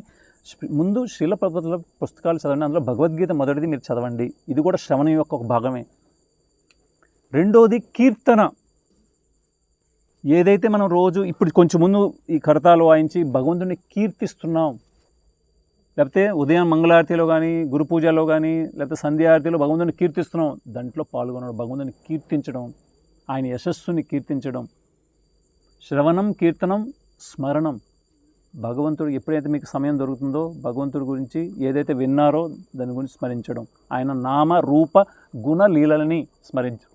నామాన్ని, ఆయన గుణాలని ఏవైతే వింటున్నారో, ఇన్ని ఐశ్వర్యాలు కలిగి ఉన్నారో అవన్నీ స్మరించడం. రూపాన్ని, ఆయన రూపాన్ని, సౌందర్యాన్ని మనం వివరించాం. అలానే ఆయన యొక్క లీలల్ని స్మరించడం. పాదసేవనం అంటే ఈ పాదసేవనం అనేది విశేషమైనది, లక్ష్మీదేవికి ఇవ్వబడింది భగవంతుడి యొక్క పాదాలని సేవించడం. కానీ మనం ఆ విధంగా చేయలేం, ఇప్పుడు అంత ఉన్నతమైన స్థలం లేదు. దీన్ని వేరువేరుగా అర్థం చేసుకోవచ్చు. భగవంతుడి యొక్క భక్తుల యొక్క పాదాలని సేవించడం, లేకపోతే భగవంతుడి యొక్క విగ్రహాలు కానీ, ఆయన యొక్క దాన్ని పరిక్రమ చేయడం, ఈ విధంగా భగవంతుడి యొక్క తీర్థస్థానాలకి నడుచుకుంటూ ఈ విధంగా ఒక విధంగా పాదసేవనం చేయడం. భగవంతుని యొక్క ఏదైతే అర్చ విగ్రహం కానీ, ఆయన ఫోటోకి కానీ మనం ఇది చేయడం కూడా, ఆయన మనం ఫోటోలు తుడుస్తుంటాం, అప్పుడప్పుడు మార్జిన్ చేస్తుంటాం, దానివల్ల కూడా ఆయన పాదసేవనం చేస్తున్నట్టు ఇండైరెక్ట్ వే అనమాట. అర్చనం. అర్చనం అంటే ఏదైతే మనం దీప ధూప నైవేద్యాలని భగవంతుడికి అర్పిస్తామో, అర్ఘ్య, వస్త్ర, ఇవన్నీ అంటే ఆయన ఫోటోకి మనం ఈ విధంగా అంటే ధూపం చూపిస్తాం. ఇవన్నీ చేయడం కూడా ఒక విధి, భక్తిలో ఒక విధి మార్గం. వందనం అంటే భగవంతుడి యొక్క ఎక్కడైనా మీరు రూపం చూసారంటే, అంటే ఓన్లీ మందిరంలో కాదు, బయట కూడా చూస్తే మీరు వెంటనే ఈ దండవత్ ప్రణామం చేయడం, లేకపోతే అష్టాంగ ప్రణామం, లేకపోతే పంచాంగ ప్రణామం, అది భగవంతుడు చేయడం, అది వందనం. భగవంతుడు చాలా సంతృప్తి చెందుతాడు మనం చేస్తున్న దాన్ని. దాస్యం. దాస్యం కూడా మనం డైరెక్ట్గా చేయలేం. భగవంతుని యొక్క భక్తుల యొక్క దాస్యం చేయడం అంటే దాసుడిలాగా మనం భావించడం, భగవంతుడికి దాసుడిలాగా మనం ఉండడం, ఆ విధంగా సేవ చేయడం భగవంతుడికి, లేకపోతే భగవంతుడి యొక్క భక్తులకి సేవ చేయడం. సాక్యం. ఆత్మ నివేదనం అంటే మన యొక్క ఈ శరీరం కానీ, మనసు కానీ, వాక్కు కానీ భగవంతుడి సేవలో వినియోగించడం పూర్తిగా.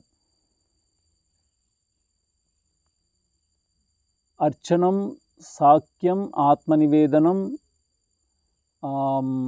ఇంకొకటి ఉంది, వందనం కూడా అయిపోయింది, దాస్యమైంది, శ్రవణం, కీర్తనం, విష్ణుస్మరణం, పాదసేవనం, అర్చనం, వందనం, దాస్యం, సాక్యం, ఆత్మనివేదనం, ఇంకోటి అయిపోయినాయి. ఓకే. ఈ 9 విధాల ద్వారా భగవంతుడిని సేవించడం. దీని ద్వారా అందులో ముఖ్యమైనది శ్రవణం. కీర్తనంలో ఇంకోటి వస్తుంది, మనం ఏదైతే జపం చేస్తున్నామో భగవంతుడి యొక్క నామాన్ని జపించడం. ఎందుకంటే ప్రతి ఒక్క యుగంలో భగవంతుని పొందే మార్గాలు వేరే వేరే అవ్వచ్చు. ఒకవేళ కృతయుగం అంటే సత్యయుగంలో ఉంటే కృతే ధ్యాయతో విష్ణు. కృతయుగంలో భగవంతుని పొందే మార్గం ఏంటి? విష్ణువు మీద ధ్యానం చేయడం ద్వారా భగవంతుడు పొందగలిగేవారు. కానీ అంత నిటారుగా మనం నిల్చోగలం? ఎంతసేపు నిల్చున్నారు, కూర్చున్నారు? నిటారుగా కూర్చొని చెప్పండి. మనం ఆ విధంగా మన బాడీ డిజైన్డ్ కాదు కలియుగంలో ప్రజలకి. అంత నిటారుగా ఉండి ముక్కుసూటిగా ఉంటూ దానికి ధ్యానం చేయడం, భగవంతుడి యొక్క ఏదైతే పరమాత్మ స్వరూపం ఉందో హృదయంలో దాని మీద ధ్యానించడం. ఇప్పుడు కొంచెంసేపు ధ్యానించి చూడండి, ఎంతసేపు ఉంచగలరు మీరు ఆ చతుర్భుజ నారాయణ రూపాన్ని గుర్తు, వెంటనే రకరకాలు గుర్తుకొస్తాయి మీకు. ఎందుకంటే మన స్థిరత్వం లేదన్నాడు. స్థిరత్వం అనేది కోల్పోయాం మన మనసు అనేది. కృతే ధ్యాయతో విష్ణు, ఇంకెవరిని ధ్యానించడం కూడా కాదు, విష్ణువుని ధ్యానించడం. త్రేతాయాం యజితోమకై, త్రేతాయుగంలో పెద్ద పెద్ద యజ్ఞయాగాదులు చేసి భగవంతుని పొందగలిగేవారు. ఎంత స్పష్టత! ఆ పలికే వాళ్ళు ఏంటి, ఋత్విజులు ఏంటి, అందులో వేసే ద్రవ్యాలు ఏంటి, అంత మనం ఇప్పుడు చేయలేం. ఇంతకుముందు అశ్వమేధ యజ్ఞాలు కానీ రకరకాల రాజసూయ యజ్ఞాలు ఎన్నో యజ్ఞాలు చేశారు, భగవంతుడు పొందగలిగేవారు. కానీ ఇప్పుడు ఈ యుగంలో కలియుగంలో ఉన్నాం కాబట్టి అవి మనం చేయలేము. ద్వాపరే పరిచర్యాయాం, ద్వాపర యుగంలో పెద్ద పెద్ద మందిరాలు నిర్మించి లేకపోతే ఇంట్లో కూడా అర్చ విగ్రహాల స్థాపన చేసి అర్చ విగ్రహాల ద్వారా భగవంతుని పొందగలిగేవారు. కానీ అంత నిక్కచ్చిగా మనం ఇప్పుడు కలియుగంలో చేయలేము అర్చన. కొంత పరిమాణంలో మనం చేస్తున్నాం, కానీ అంత ముందు యుగాల్లో ఉన్నంత అర్చన అంత చేయలేము మనం. అందుకోసమే కలో తద్ హరికీర్తనాత్ అని చెప్పారు. కలియుగంలో హరినామ సంకీర్తన ద్వారానే భగవంతుని పొందగలిగే వాళ్ళం.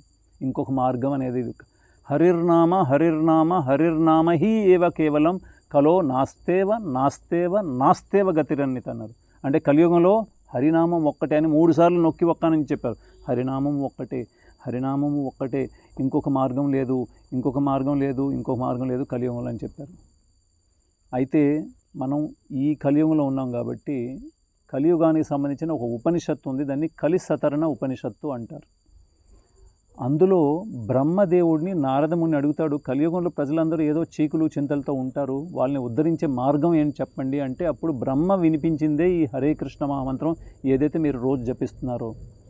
అక్కడ బ్రహ్మ ఏమనిపిస్తారంటే హరే కృష్ణ కృష్ణ కృష్ణ హరే హరే, హరే రామ రామ రామ హరే హరే అని చెప్పి కిందేం చెప్తారంటే బ్రహ్మ ఇతి షోడశకం నామ్నాం కలికల్మష నాశనం నాతో పరతరోపాయ సర్వవేదేషు దృశ్యతే.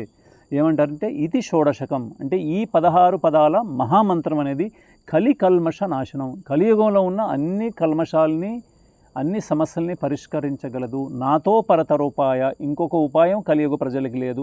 సర్వవేదేషు దృశ్యతే, అన్ని వేదాల తలకు సారం ఈ మహామంత్రం అన్నారు. ఎవరైతే దీని మంత్రాన్ని జపిస్తారో, అదే మంత్రాన్ని కీర్తిస్తారో త్వరలోనే అనుభూతి పొందగలరు, భగవంతుడి యొక్క విశేషమైన అనుగ్రహం పొందగలరు, దాన్ని భగవంతుడిని ప్రసన్నం చేయగలరు. అందువలన అందరికీ మేము చెప్పేది ఏంటంటే ఈ హరే కృష్ణ మహామంత్రాన్ని జపించడం. మీ అందరికీ తెలిసే ఉంటుంది ఏ విధంగా జపించాలనేది. ఇలాంటి మాల మీకు ఏదైనా ఇస్కాన్ సెంటర్లో లభిస్తుంది, మా దగ్గర రిసెప్షన్ దగ్గర లభిస్తుంది. ఇందులో 109 పూసలు ఉంటాయి. ఒక పూసలో ముడి వేసి ఉంటుంది, అది 109వది. ఆ పూస తప్పించి మిగతాది 108 పూసలు. ఆ 108 పూసల మీద నామాన్ని జపిస్తారు. ఈ నామాన్ని జపించడానికి చూపుడు వేలు వాడరు, ఎందుకంటే అందరికి చూపిస్తాం కాబట్టి దూషితమైనది. అందువల్ల ఈ మధ్య వేలు ఉపయోగిస్తారు. చూడండి, ఏదైతే ముడి వేశారో ఆ పక్క పూసని పట్టుకున్నాను, మధ్య వేలు మీద పెట్టి బొటన వేలుతో పట్టుకున్నాను. ఈ నామాన్ని ఉచ్చరించేటప్పుడు కొంచెం గట్టిగా ఉచ్చరించాలి, స్పష్టంగా ఉండాలి, అప్పుడే మంత్రం యొక్క ఫలితం లభిస్తుంది. మంత్ర అంటే మనత్రాయతే ఇది మంత్ర అంటే మనస్సు ఏ భౌతికమైన విషయాల్లో వెళ్తుందో దాన్ని అటు నుంచి తెప్పించి భగవంతుడి యొక్క సేవలో పెట్టేదే మంత్రము.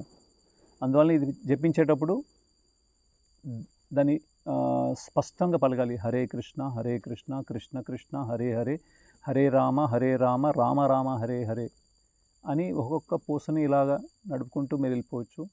దీన్ని చేయడానికి 9 నుంచి 10 నిమిషాల సమయం మీకు పడుతుంది.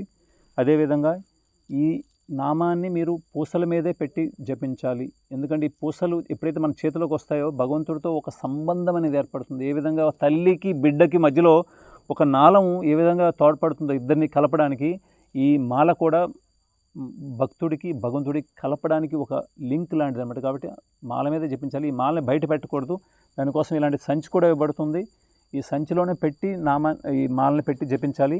ఇందులోనే చూపుడు వేలు దూరంగా ఉంచడానికి చిన్న సందు ఇవ్వబడింది, దూరం పెట్టి మీరు నామాన్ని జపించండి. నామం అయిపోయిన తర్వాత దీన్ని మీరు ఎక్కడైనా గోడకి ఎక్కడైనా పెట్టండి. ఇది ప్రపంచంలో ఎంతోమంది ఎన్నో దేశస్థులు ఈ నామాన్ని జపిస్తున్నారు.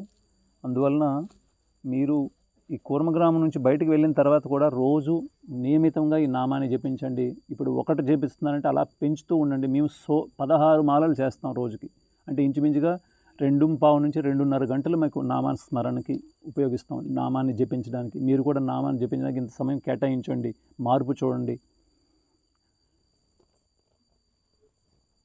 అలానే ముఖ్యమైనవి మేము ఇస్కాన్లో మా గురు పరంపర ద్వారా కానీ మా గురువుల ద్వారా ఇచ్చిన నియమాలను కూడా మేము పాటిస్తాం. అందులో 4 ముఖ్యమైన నియమాలు ఉన్నాయి. ఇందులో ఒకటిది మాంసాహారం తినడం మానేయాలి. ఎలాంటి మాంసం సంబంధించింది, గుడ్లు కానీ చేపలు కానీ మాంసం సంబంధించింది. ఎందుకంటే మాంస అంటే ఇంకో దాన్ని హింస పెట్టి తినేది, అది మేము చెయ్యం. అది ఒక పెద్ద ఇదనమాట, పాపంతో సమానం మాంసాహారం భుజించడం. రెండోది మద్యపానం, అంటే ఏదైనా మత్తు ఇచ్చే ఏ వస్తువుని స్వీకరించకపోవడం, సిగరెట్ కానీ లేకపోతే డ్రింక్స్ కానీ. అదే కాకుండా కాఫీ, టీల్లో కూడా నికోటిన్ ఆర్ కెఫిన్ అనేవి మత్తు పదార్థాలు ఉంటాయి, అందువల్ల అవి కూడా మేము స్వీకరించాం. చాక్లెట్స్ కూడా తినాం, అందులో కూడా అలాంటి పదార్థం ఉంటుంది. అయితే మూడవది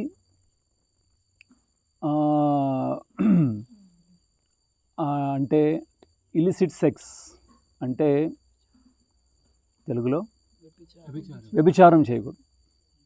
అంటే ఎవరైతే వివాహం అయిన వాళ్ళు అయితే ఓన్లీ భార్యతో, భర్త అయితే భార్యతో, భార్య అయితే భర్త కాకుండా ఇంకేం సంబంధాలు లేకుండా ఉండవు. వివాహాల ముందు కూడా ఎలాంటి సంబంధాలు కలిగి ఉండకూడదు. ఇది ఒకటి విషయం. తర్వాత జూదం ఆడడం కూడదు, జూదం అనేది ఆడకూడదు. ఎలాంటి జూదంలో రకరకాలు ఉంటాయి, వాటిలో ఎక్కడ పాలు పంచుకోకుండా ఉండడం. ఇవి ముఖ్యమైన నియమాలు మేము పాటిస్తుంటాం. అదే కాకుండా మేము ఏదైనా ఆహారం గ్రహించాలంటే అది ముందు భగవంతుడికి అర్పించి దాన్ని ప్రసాద రూపంలో గ్రహించడం, ఇది చాలా ముఖ్యమైనది. మీరు భక్తిలో ముందుకు వెళ్ళాలనుకుంటే ఇవన్నీ మీరు పాటించగలిగితే మీ జీవితంలో చాలా పెద్ద మార్పు వస్తుంది, అందులో సందేహం లేదు. ఫలేన పరిచయత అన్నారు. ఇస్కాన్ చూడండి, ప్రపంచవ్యాప్తంగా ఎన్ని దేశాల్లో రాధాకృష్ణ మందిరాలు కట్టి ఎన్ని భాషల్లో ఈ గ్రంథాలు కలిగి ఉందో మీరు తెలుసుకోవచ్చు. ఇంచుమించుగా ప్రపంచ అన్ని భాషల్లో ఈ గ్రంథాలు ఉన్నాయి.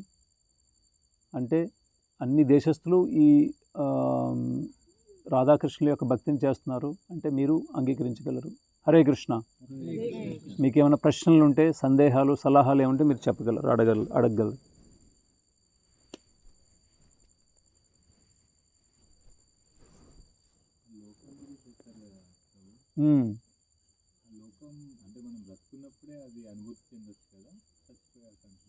ఏ లోకం అంటే ముఖ్యంగా ఏంటంటే ఇప్పుడు మనం దేహాత్మ భావనతో ఉన్నాం. అంటే ప్రస్తుతం నేనే ఈ శరీరాన్ని అని భావించడం. దాని ప్రకారంగా ఈ శరీరంలో మీకు 6 ఇంద్రియాలు ఇవ్వబడ్డాయి. 5 స్థూలమైన ఇంద్రియాలు, 1 సూక్ష్మమైన ఇంద్రియం మనస్సు. ఇది కాకుండా 5 ముఖ్యమైన ఇంద్రియాలు, కళ్ళు, ముక్కు, నోరు, చెవులు, ఈ చర్మం. వీటితో మనం భోగించే ప్రయత్నం, ఏదో ఒకటి అనుభవించాలనే ప్రయత్నం, ఎంత అవసరమో దానికంటే ఇంకెక్కువ అనుభవించాలనే ప్రయత్నంతో ఉన్నాం. కాబట్టి ఇప్పుడు దేహాత్మ భావనతో ఉన్నాం. అందువలన ప్రభుపాదులు ఏమంటారంటే కలియుగంలో ప్రజలకి ఏదైతే ఈ కళ్ళు ఇవ్వబడ్డాయో అవి భగవంతుడి యొక్క వాస్తవమైన స్వరూపాన్ని చూడడానికి కాదు. ఎందుకంటే మన కళ్ళలో 6 శత్రువులు ఉన్నాయి. కామ, క్రోధ, లోభ, మోహ, మదమశ్చర్యాలు అనే శత్రువులు ఉన్నాయి. షడ్రిపు అంటారు. అవి ఉన్నంత వరకు భగవంతుడి యొక్క వాస్తవికమైన రూపాన్ని చూడలేము, ఆయన లోకాన్ని చూడలేము. అంతవరకు మనకి టెంపరీ భగవంతుడి యొక్క రూపం ఆయన చిత్రపటంలో కానీ, ఆయన యొక్క అంటే కర్రతో కానీ, చెక్కతో కానీ, రాయితో కానీ, లేకపోతే లోహాలతో చేసిన ఒక విగ్రహాన్ని చూడగలం, కానీ భగవంతుడి యొక్క వాస్తవిక రూపాన్ని చూడడం. ఎప్పుడైతే భక్తిలో ఉన్నతమైన స్థాయిలకు వెళ్తారో అప్పుడు ఈ కామ, క్రోధ, లోభ, మోహ, మదవచ్చారాలని జయిస్తారు. అప్పుడు భగవంతుడి యొక్క స్వరూపాన్ని ఈ జన్మలోనే మీరు చూడగలరు. అంతవరకు మనకి ఆ అవకాశం ఇవ్వలేదు. ఈ జన్మలో కూడా మన భగవంతుడిని తరించవచ్చు, అనుభూతి చెందవచ్చు.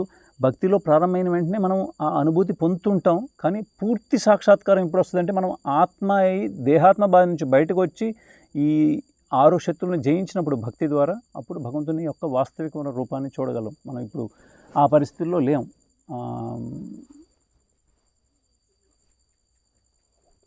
అర్థమైంది మీకు?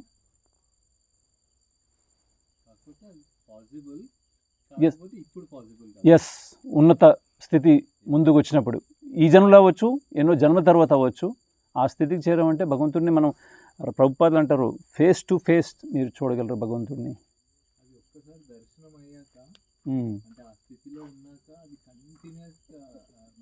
అయిపోయేంత వరకు అలానే ఉంటుందంటారా? ఒకసారి మళ్ళీ దూరమై దగ్గరై అంటే మీరు భక్తి ఇంకా మనం ప్రారంభ దశలో ఉన్నాం. ఈ భక్తి రకరకాల స్థాయిల్లో ఉంది. ఇప్పుడు విధి భక్తి మనం చేస్తున్నాం, లేకపోతే వైధి భక్తి అంటారు. ఇది శాస్త్రాల్లో ఇవ్వబడిన నియమాలతో కూడి ఉంది. అంటే ఇది చెయ్యాలి, ఇది చేయకూడదు, విధి నిషేధం అంటారు. దాని ప్రకారం చేస్తున్నది. అది స్పాంటేనియస్ రావడానికి ఇంకా సమయం పడుతుంది. ఎప్పుడైతే సాధనలో పరిపక్వ స్థితిలో వస్తాడో ఆ నెక్స్ట్ ఫేజ్లోకి వెళ్తాడు ఆయన. దాన్ని భావభక్తి అంటారు. ఆ భావభక్తిలో ఇంకా పరిపూర్ణమైన వాడు అంటే ఇంకా మీరు ఉదయం లెగడానికి కానీ భగవంతుడి యొక్క నామాన్ని తీసుకోవడానికి ఇంకా ఏమి శ్రమించాల్సిన ఉంది. ఆటోమేటిక్లీ స్పాంటేనియస్లీ వచ్చేది. ఇప్పుడు మీరు భగవంతుడిని స్మరించాలంటే ప్రయత్నం చేయాల్సి వస్తుంది. ఆ ప్రయత్నం నుంచి బయటపడినవాడు అంటే సాధన చేస్తూ ఈ జన్మలో అవ్వచ్చు, ఎన్నో జన్మలో అవ్వచ్చు. సాధన అనేది సిద్ధి పొందడం అంటే ఇదే. ఎన్నో జన్మలో సాధన చేసిన వాడికి ఆ సిద్ధి ఆటోమేటిక్ రిమెంబరెన్స్. ఇప్పుడు మీకు ఒక విషయం తెలియజేయకూడదు కానీ మీకు తెలియజేస్తున్నాడు. ఎలాంటి భావనతో ఉన్నతమైన భక్తులు కలిగి ఉంటారు. ఒకవేళ గోపికల్ని తీసుకుంటే శ్రీమద్ భాగవతంలో 10వ స్కందంలో చెప్పబడింది. గోపికలు భగవంతుడిని ప్రార్థిస్తున్నారు, కృష్ణ మేము నిన్ను మర్చిపోవాలనుకుంటున్నాం. ఎందుకంటే మీరు ఎప్పుడూ గుర్తుకు వస్తుంటే మాకు మా రోజు కార్యకలాపాలు ఎలా చేయగలం? ఒకసారి అర్థం చేసుకోండి. అంటే అంత ఉన్నతమైన స్థితి వాళ్ళకి కాన్స్టెంట్ రిమెంబరెన్స్ అయిపోయింది. అది భగవంతుడిని మర్చిపోలేరు స్థితి. అది ఉన్నతమైన స్థితి. ఇప్పుడు మనం ఏంటి ప్రయత్నం చేస్తున్న భగవంతుని గుర్తు తెచ్చుకోవడానికి. ఎందుకంటే మన భౌతిక వస్తువులు ఎన్నో ఉన్నాయి, అట్రాక్టివ్, లుక్రేటివ్. వాటి నుంచి బయట అధిగమించాలంటే భక్తిలో ఉన్నత స్థాయిలో వెళ్తే అప్పుడు భగవంతుడి యొక్క కృప ద్వారా, భక్తుల యొక్క కృప ద్వారా ఆ పరమస్థితిని పొందగలం. దాన్నే ముఖ్యంగా సిద్ధి అన్నారు. సాధన ద్వారా సిద్ధి పొందడం, కృపాసిద్ధి, భక్తుల యొక్క కృప వలన సిద్ధి పొందడం, అహేతుకి కృప, ఇంకేమీ కారణం లేకుండా భగవంతుడి యొక్క విశేషమైన బెనిఫిట్ ద్వారా మీరు ఆ సిద్ధిని పొందగలరు. ఈ 3 స్థాయిల్లో వెళ్తే అప్పుడు కాన్స్టెంట్ రిమెంబరెన్స్. ఆ స్థితిలో ప్రేమ భక్తిలోకి వెళ్ళిపోయిన తర్వాత ప్రాబ్లం లేదు. భావభక్తి వరకు కొన్ని సమస్యలు ఉండొచ్చు. సాధన భక్తిలో స్థిరత్వం లేకపోవచ్చు, మీద కిందకి అవ్వచ్చు.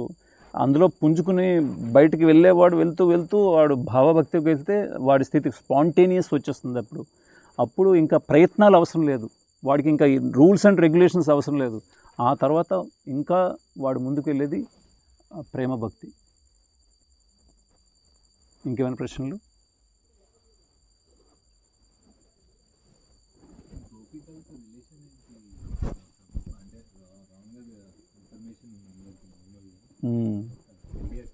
అవును. అంటే ఇప్పుడు మనం ప్రారంభ అవస్థలో ఉన్నాం. దీన్ని ఇప్పుడు తెలుసుకోవడం అంత ప్రధానం కాకపోయినా కొంచెం దంతాలకు ఇది అంటే భగవంతుడు శ్రీకృష్ణుడు అన్న వెంటనే అందరూ ఇదే అనుకుంటారు. చాలామంది స్త్రీలు లేకపోతే గోపికలు పేర్లు పెడుతున్నారు, వాళ్ళతో రకరకాల సంబంధం కలిగిన వాడని అనుకుంటారు. కానీ దానికంటే ముందు అనుకోవాలి, ఆయన గోవర్ధన్ పర్వతం కూడా ఎత్తాడయ్యా. అదేమన్నా గుర్తుకు తెచ్చుకుంటున్నారా? కాళిందుడు యొక్క అంటే ఆయన తల మీద ఆయన ఇది నాట్యం కూడా చేశాడు. పూతన రాక్షసుని చంపాడు, ఇంకెంతో మంది రాక్షసుని చంపాడు. అలాంటి గుణాలని తెలుసుకోరు. ఇది ఒక్కటి పాయింట్ తెస్తారు. అంటే అది సామాన్యమైన స్థితిలో మనం అర్థం చేసుకోలేము. ఎందుకంటే అక్కడ భగవంతుడు ఇంతకుముందు అంటే భగవంతుడు ఎన్నో అవతారాలు ఎత్తుంటాడు. ఆ అవతారాలు ఎత్తేటప్పుడు రామ అవతారంలో వచ్చినప్పుడు చాలామంది భగవంతుడి యొక్క ఋషిమునులు చాలామంది భగవంతుడితో ఈ మాధురి రసం కోసం కోరాడు. అప్పుడు భగవంతుడు ఏమన్నారంటే, నేను ఇప్పుడు మర్యాద పురుషోత్తముడిని, నేను ఒక మర్యాదని పాటిస్తున్నాను, అంటే ఏకపత్ని వ్రతుడిని, నేను మాధురి రసాన్ని ఇప్పుడు ఇవ్వలేను. నేను నా స్వయం రూపంతో ఎప్పుడైతే ద్వాపర యుగంలో శ్రీకృష్ణుడికి వస్తానో అప్పుడు మీకు అవకాశం ఇస్తానని అప్పుడు ఆయన ఇచ్చిన దీన్ని ఇక్కడ పూర్తి చేయడానికి భగవంతుడు మాధుర్య రసాన్ని పంచడానికి అక్కడ అప్పుడు ఉన్న ఋషిములందరూ ఈ గోపికల్లాగా వచ్చి రావడం వలన ఆ మాధుర్య రసాన్ని అందించాడు వాడు భగవంతుడు. అప్పుడు ఆయన చేసిన రాసలీల కానీ ఆయన వయసు చాలా తక్కువే, కాకపోతే భక్తుల యొక్క కోరికలు అంత ఉన్నత స్థితిలో ఉన్నారు కాబట్టి ఆ మాధుర్య రసాన్ని అందించాడు భగవంతుడు. అంటే ఇప్పుడు మనం ఇంకా కొంత ముందుకు వెళ్తున్న కొలది ఇవన్నీ భగవంతుడు ప్రకటమయ్యే విధంగా చేస్తాడు. ఇవన్నీ రివీల్ అయ్యేవి ఇవన్నీ. అందువల్ల ప్రారంభ దశలో అంత మనం చింతించాల్సిన అవసరం లేదు, రకరకాలు మాట్లాడవచ్చు, కానీ అది చాలా ఉన్నతమైన స్థితి. ఇంకా మనం ఏబిసిడిలో ఉన్నాం. ఇంకోటి పాయింట్, యాక్చువల్ భోగించేవాడు ఆయన, మనం అందరం భోగింపబడేవాళ్ళం. అంటే మనం అంటే అన్నిటికీ ఎంజాయర్ ఆయన, పరమభోక్త. అంటే ఆయనతో ఉన్న రిలేషన్షిప్స్ మన భౌతికమైన ఈ సెక్షువల్ రిలేషన్షిప్ లాంటిది కాదు. అక్కడ ఇప్పుడు ఆధ్యాత్మిక జగత్తులో ఉన్నదానికన్నిటికీ పర్వర్టెడ్ రిఫ్లెక్షన్ అన్నారు. ఇది భౌతిక జగత్తు, ఇక్కడ అంతా భౌతికమే అంతా. కానీ ఆధ్యాత్మికంలో ఈ విధంగా సంభోగము కానీ అలాంటిది ఉండేది కాదు. అక్కడ ఉన్నతోజ్వల రసం అని చెప్పారు అది. అందువలన ఏదైనా భోగించాలన్నా భగవంతుడు పరమ పురుషుడు, మిగతాదంతా ప్రకృతి, ఆయన భోగించేవాడు ఏదైనా భోగించాలన్నా. అందువలన ఈ స్థితికి మనం తెలుసుకోవాలంటే భగవంతుడు భగవద్గీతలో తెలియజేస్తాడు. ఎవరు ఆ శాంతిని తెలుసుకోగలరు, పరమశాంతిని పొందగలరు ఎవరు? భోక్తారాం యజ్ఞ తపసాం సర్వలోక మహేశ్వరం సుహృదం సుహృదం సర్వభూతానాం జ్ఞాత్వా మాం శాంతి మృచ్చతి. శాంతిని పొందగలడు ఎప్పుడైతే తెలుసుకుంటాడో నేను పరమ భోక్తని, అన్ని యజ్ఞాలకి స్వామిని నేను. భోక్తారాం యజ్ఞ తపసాం సర్వలోక మహేశ్వరం, అన్ని లోకాలకి మహా ఈశ్వరుని నేను, నియంత్రకుడిని నేను అని. ఈ సుహృదం ప్రతి ఒక్క జీవికి సుహృదుడని. ఇప్పుడు మీరు ఉన్నారంటే, ఇప్పుడు మీరు ఒక్కలే ఉన్నారు ఇక్కడ, కానీ మీతో పాటు భగవంతుడు పరమాత్మ స్వరూపంలో మీ సుహృదం, మీ తాలూకా శ్రేయస్సు కోరి మీ హృదయంలో ఇప్పుడు ఉన్నారు. ఇంకెవ్వరు లేరు మీ దగ్గర. ఆయన సుహృదుడు, ఎప్పుడూ మీ తాలూకా మంచినే కోరుకునేవాడు. కానీ మన యొక్క మనస్సు ఎన్నో జన్మల నుంచి వచ్చిన చింతన వల్ల మనం తప్పు డైరెక్షన్లో వెళ్తున్నాం. అందువల్ల ఎవరైతే ఈ మూడు విషయాలు తెలుసుకుంటారో, భోక్తారాం యజ్ఞ తపసం, అన్నిటికీ సర్వ యజ్ఞాలకి అన్నిటికీ భోక్తాని నేనే అని తెలుసుకుంటాడు. శ్రీకృష్ణుడు చెప్తున్నాడు ఆయనని తెలుసుకోవడం. తర్వాత సర్వలోక మహేశ్వరం, అన్ని లోకాలకి ఆయనే మహేశ్వరుడు అని తెలుసుకోవడం. తర్వాత సుహృదం సర్వభూతానం, అన్ని జీవులకి సుహృదుడని. ఈ మూడు విషయాలు ఎవరైతే తెలుసుకుంటాడో వాడు శాంతిని పొందగలడు. అంతవరకు అశాంతి, ప్రశాంత పేరు ఉండగలదు కానీ ప్రశాంతంగా ఉండలేము. అది తెలుసుకోవచ్చు.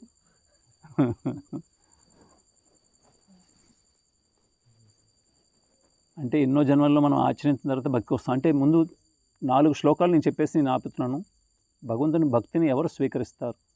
భగవంతుడు భగవద్గీతలో స్పష్టీకరణ 4 శ్లోకాలు తెలియజేశాడు. ఏంటంటే, ఏషాం త్వంతగతం పాపం జననాం పుణ్యకర్మణాం తే ద్వంద్వ మోహ నిర్ముక్త భజంతే మాం దృఢవత. ఏ వ్యక్తి అయితే ఎన్నో జన్మల్లో ఎన్నో పాపాలు తొలగిపోయాయో, ఏ వ్యక్తి యొక్క పాపాలు తొలగిపోయాయో, జననాం పుణ్యకర్మణాం, ఏ జనులైతే పుణ్యకర్మలు ఎక్కువగా చేశారో వాడి హృదయంలో నాయందు దృఢమైన భక్తి స్వీకరించగలడు. అలాంటి వ్యక్తి అర్హత చెప్తున్నాడు. ఎవరు నా భక్తిని దృఢంగా స్వీకరించగలడు? ఎన్నో జన్మల్లో పాపాలన్నీ తొలగిపోయాక పుణ్యకర్మలు ఎక్కువ చేసిన తర్వాత వాడి హృదయంలో ఈ స్థిరత్వం, భగవంతుడు శ్రీకృష్ణుడి యొక్క భక్తిని తీసుకుంటాడని భగవంతుడు స్వయంగా తెలియజేస్తున్నాడు. 2వ శ్లోకం, బహునాం జన్మనామంతే జ్ఞానవాన్ మాం ప్రపద్యంతే వాసుదేవ సర్వమితి సమహాత్మ సుదుర్లభ. ఎన్నో జన్మల తర్వాత జ్ఞానవాన్ మాం ప్రపద్యంతే, ఏ వ్యక్తిలో వాస్తవికమైన జ్ఞానం అని ఉదయించిందో వాడు తెలుసుకుంటాడంటే ఏమంటే వాసుదేవ సర్వమితి, వాసుదేవుడైన నేనే సర్వం అని తెలుసుకుంటాడు. అలాంటి మహాత్ముడు దుర్లభం, వెరీ రేర్ అని చెప్తున్నాడు. అలాంటి దుర్లభం. 3వ శ్లోకం, మనుష్యానాం సహస్రేషు కశ్చిద్ యతతి సిద్ధయే తథామపి సిద్ధానాం కశ్చిన్ మాం వేతి తత్వతః. 1000 మంది మనుషుల్లో ఒక్కడే నన్ను పొందాలని కోరుకుంటాడు, నా భక్తి చేస్తాడు. అలాంటి 1000 మందిలో ఎవరైతే భక్తి చేస్తున్నారో అలాంటి 1000 మందిలో ఒక్కడు తప్పకుండా నన్ను పొందుతున్నాడని భగవంతుడు తెలియజేస్తున్నాడు. అంటే ఇప్పుడు మీరు ఏ 1000లో ఉన్నారో తెలుసుకోవాలి. మొదటి 1000లో ఉన్నారో అట్లీస్ట్. అందుకోసం అందరూ భక్తిని స్వీకరించలేరు. ఎన్నో జన్మల తలకు అర్హత బట్టి. మరలా భగవంతుడు ఏం చెప్తున్నాడు చూడండి, భోగైశ్వర్య ప్రసక్తానాం తయా అపరిత చేతసాం వ్యవసాయాత్మిక బుద్ధి సమాధోన విధీయతే. ఏ వ్యక్తి భోగైశ్వర్యాలకు అలవాటు పడియాడో, ఎంజాయ్మెంట్ వీడి జీవిత లక్ష్యం అని పెట్టుకున్నాడో వాడి హృదయంలో నా యందు భక్తి కలగదు. అందుకోసం చాలా ఎన్నో భగవంతుడు భగవద్గీత చదివితే మనకు అర్థమవుతుంది. 8 రకాల మనుషులు చెప్పాడు. అందులో 4 దుష్కృతి కలిగిన వాళ్ళు ఎప్పుడు భక్తి చేయాలంటున్నారు. నలుగురు సుకృతి కలిగిన వాళ్ళు వీళ్ళు భక్తి చేస్తారు, కానీ ఆ నలుగురిది కూడా ప్రారంభమైన భక్తి. ఈ నలుగురు కంటే ఉన్నతమైన భక్తి చేయడానికి ప్రయత్నం, ఏ కోరిక లేకుండా చేసేది. అందువలన భగవద్గీత తెలిస్తే చాలా ప్రశ్నలకి మనకి సందేహాలకి మనకి సమాధానం దొరికిపోతుంది. ఇంకేమైనా ప్రశ్నలు? ఇప్పుడు ఏకాదశి గురించి చెప్తాను. ఏకాదశికి రకరకాల వృత్తాంతాలు ఉన్నాయి. ఏకాదశి భగవంతుడికి ప్రియమైనది రోజు, ముఖ్యంగా విష్ణువుకి చాలా ప్రియమైన రోజు. దీనికి చాలా వృత్తాంతాలు ఉన్నాయి. ఒకటి ఏకాదశి, ఒకే దాసి. అంటే ఇంతకుముందు ఎన్నో యుగాల ముందు ఒక భగవంతుడి యొక్క దాసి భగవంతుడిని ఒక దగ్గర ఎక్కువగా ఒక యుద్ధంలో దేంట్లో ఒక సహాయం చేయడం వలన ఆ ఏకాదశి అనేది ఒకటి పేరు కూడా వచ్చిందని తెలియజేస్తారు కొంతమంది. అంటే ఆ రోజు చాలా పవిత్రమైనది. అంటే ఆ రోజు ఎక్కువగా భగవంతుని యొక్క వాసం చేయడం, అంటే భగవంతునితో మనం ఎక్కువగా సంబంధాన్ని ఏర్పరచుకోవడం. ఆ రోజు ఏది చేసినా చాలా ప్రియమైన రోజు భగవంతుడిది కాబట్టి ఆ రోజు మనం తపస్సుని ఆచరిస్తాం. అదే కాకుండా ఇంకో వృత్తాంతం ఏంటంటే, భగవంతుడికి ఆశ్రయించడానికి పాప పురుషుడు కూడా ఆశ్రయం అడుగుతాడు భగవంతుడికి. అంటే భగవంతుడు అందరికీ ఆశ్రయం ఇచ్చేవాడు, అందరూ ఎలాంటి జీవులైనా. అలాంటి పాప పురుషుడు కూడా ఆశ్రయం అడిగితే భగవంతుడు అంటాడు, నీకు ఇప్పుడు ఆశ్రయం అని, కానీ ఏకాదశి రోజున, నా ప్రియమైన రోజున ఎవరైతే ఈ ధాన్యం సంబంధించిన అన్నం సంబంధించిన వస్తువుల్లో నువ్వు వెళ్ళిపోవచ్చు, ఆ రోజు నివసించవచ్చు. అర్థమైంది కదా, ఆయనకు ఒక ఆశ్రయం ఇవ్వడానికి. అందుకోసం అన్నంలో ఆశ్రయం ఎవరికి ఇచ్చాడు? పాప పురుషుడికి ఇచ్చారు. అందువలన ఎవరైతే ఏకాదశి రోజున అన్నంకు సంబంధించిన ఏదైనా వస్తువులు తింటే వాడికి పాపం అనేది చుట్టుకుంటుంది. అందుకోసం చాలా వృత్తాంతాలు ఉన్నాయి ఏకాదశి గురించి. ఇది ప్రియమైన రోజు. మనం ఎక్కువగా తపస్సు చేస్తూ కొన్ని, అంటే ఇది తపస్సు కూడా ముఖ్యమైనది. భగవంతుడిని తపస్సు ద్వారా భగవంతుడిని జయించడం. అంటే మనకి ఇంద్రియాలు చాలా బలమైనవి అనమాట. ఏంటి, ఒకే లైన్లో ఉన్నాయి. నాలుక, ఉదరము, మన జెనిటల్స్ ఏవైతే జననేంద్రియాలు ఉన్నాయో చాలా బలమైనవి అనమాట. ఇవి లాక్కుపోతున్నాయి మనకి. అంటే భగవద్గీతలు ఏమంటారంటే, ఈ 5 ఇంద్రియాల్లో ఏదో ఒకటి చాలా ప్రబలమైనది ఉంటుంది. ఒక ప్రచండ వాయువు ఒక నౌకని ఎలా తీసుకెళ్ళిపోతుందో అలాగే ఒక్క ఇంద్రియం ఏదో బలమైనది ఈ మనిషిని రకరకాల జీవితాలకు తీసుకెళ్ళిపోతుంది. మరి ఏంటిది? నాలుక ఒకటి. మనకి రుచి, ఏది తినాలని రుచి, అది రుచి వలన ఉదరం అంటే నింపాలి, కడుపు నింపాలి. మనం ఎన్నిసార్లు ఎంతవరకు మనం తినుంటాం? ప్రతిరోజు తింటున్నాం. ఎంతవరకు కొంచెమైనా ఖాళీ ఉంచుతున్నాం మనం. ఎప్పుడైతే ఈ రెండింటి మీద విజయం సాధించామో, జెనిటల్స్ ఏవైతే ఉన్నాయో అవి కంట్రోల్లో ఉండేది కాదు. వీర్యాన్ని వాడు పట్టుకొని ఉండలేడు. ఇంతకుముందు బ్రహ్మచారులు అంటే ఎలాంటి బ్రహ్మచారులు ఉండేవాళ్ళు? వాళ్ళ యొక్క వీర్యం ఒక బొట్టు కూడా భూమిని తాకేది లేదు, అంత పటుత్వం. ఆ పటుత్వం ఇప్పుడు రాలేదు. ఎప్పుడైతే నాలుకని భగవంతుడి యొక్క నామం కోసం ఉపయోగిస్తాడో, నామం తీసుకోవడం, జపం చేయడం, తర్వాత భగవంతుడికి అర్పించినది మాత్రమే తీయడానికి ప్రయత్నం చేస్తాడో, ఎంత అవసరం అంత తిన ప్రయత్నం. అప్పుడు ఉదరం ఎంత కెపాసిటీ, ఎంత తినాలి, ఎంత తినకూడదు, ఇది ఈజీ కాదు దీన్ని పొందడం. అప్పుడు వాడి జెనిటల్స్ మీద కంట్రోల్ చేసే అవకాశం వస్తుంది. లేకపోతే వ్యర్థమే అవుద్ది, వాడి శక్తి అంతా పోద్ది. అందుకోసం అన్నీ స్ట్రైట్ లైన్లో ఉన్నాయి. ముందు నాలుకని భగవంతుడి యొక్క నామస్మరణకి, భగవంతుడిని కీర్తించడానికి ఎక్కువగా ఉపయోగిస్తే అప్పుడు కంట్రోల్, ఒక్కటి కంట్రోల్ అవుద్ది. తినే ఆహారం మీద, అన్నిటి మీద కంట్రోల్ వస్తుంది. ఇవన్నీ కంట్రోల్ చేయలేదే మనం భగవంతుడిని పొందలేము. అందుకోసం కామ, క్రోధ, లోభ, మోహ, మద, మశ్చర్యాలు ఇవన్నీ ఇవ్వబడ్డాయి. ఇంకేమైనా ప్రశ్నలు?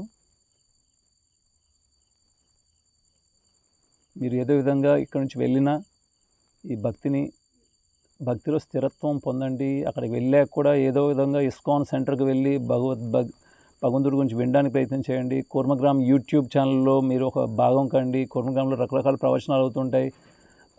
ఇవి మీకు చాలా ఉపయోగపడతాయి. ఇన్ని జన్మల తర్వాత చాలా పెద్ద సదవకాశం మీకు లభించింది, దీన్ని విడిచిపెట్టుకోదు. ఎందుకంటే భాగవతం ఏం చెప్తుంది? తస్యేవ హేతో ప్రయతేత కోవిద నల్లభ్యతే అది భ్రమదాము పర్యత. ఏమని చెప్పారంటే, తస్యేవ హేతో, ఏ హేతువు కోసం, దేనికోసం ఒక బుద్ధిమంతుడు. ఎవరు? తస్యేవ హేతో ప్రయతేత కోవిద అంటే బుద్ధిమంతుడు. ఏ వస్తువు కోసం ప్రయత్నం చేస్తాడంట? నా లభ్యతే యద్భ్రమతాము పర్యత. ఈ 3 లోకాల్లో భూభువర్ స్వర్గలోకాల్లో ఎంత భ్రమించినా దొరకని వస్తువు కోసం ప్రయత్నం చేస్తాడంట. మీకు ఎక్కడ ఈ 3 లోకాల్లో డబ్బు, ధనము, పేరు, ప్రతిష్టలు, ఆస్తులు, పాస్తులు, సంపాదనలు ఇవన్నీ లభిస్తాయి. కానీ అసలైనది లభించింది ఏంటి? కృష్ణ భక్తి. చాలా విలువైనది. ఇది లభించిందంటే అది దానికంటే ఉన్నతమైనది ఏం లేదు. 3 లోకాలు ఎంత పరిభ్రమించండి దొరకంది. అది మీకు లభించిందంటే చాలా విలువైన వస్తువు. దాన్ని విడిచిపెట్టుకోకండి. ఏమైనా ప్రశ్నలు ఇంకా?